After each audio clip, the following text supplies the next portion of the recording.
This little hermit crab had just found a treasure, and the whole colony could finally move into new homes. The chief was thrilled, and quickly called everyone together. When the other hermit crabs arrived, they lined up by size, taking turns removing their shells, so each could upgrade to a better one. The chief successfully moved into his new shell, and everyone behind him got an upgrade too. But one hermit crab refused to switch. He hid at the very back of the line, and slipped away quietly, with his old cracked shell. Once no one was behind him anymore, the chief hoped Jack would move into a new home too. He hadn't changed shells in 20 years, but Jack walked away, heartbroken. His shell was the only thing his mother had left him. No matter how big or fancy the others were, he would never trade it. That night, Jack was asleep. When the ground suddenly shook beneath him, he looked up, and saw the chief had come looking for him. Jack wanted to refuse, but the chief dragged him straight to a nightclub. There, Jack ran into the girl he'd secretly liked for ages, but since they weren't even the same species, all they could do was exchange a shy hello. Just then, Anna's friends showed up. They mocked Jack, and told Anna to stay away from him. Seeing Jack getting bullied, the chief immediately jumped in. The two sides started trading insults, and eventually began throwing punches. The club owner stormed out, and kicked all the troublemakers outside. Jack was furious, and blamed the chief, but the chief had only wanted to cheer him up. They parted on bad terms. Jack walked along the beach to cool off, only to be cornered by the same guys who bullied him before. Terrified, he hid inside his shell, but they dragged him out by force. They kept humiliating him, and even tried to beat him to death, using his own shell. Right at that moment, the chief arrived just in time to save him, but Jack's precious shell, the one his mother left him, rolled toward the ocean. Jack sprinted after it with everything he had, but just as his hand touched it, a huge wave crashed in, sweeping everyone into the sea. The next morning, Jack woke up on the beach. He searched everywhere for his shell, and for Anna. Then he noticed a bottle moving on its own. He peeked inside, and found another hermit crab living in it. Before Jack could ask what happened, a human silhouette appeared. The crab inside the bottle immediately hid. Terrified, Jack had no shell to hide in. He covered himself with a few leaves instead,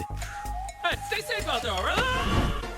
and took off running. He found a bottle, and tried to squeeze inside, but the opening was too small. He found a shell, but it already had an owner. The humans came closer and closer. Jack ran with everything he had left, but in the end, he was caught.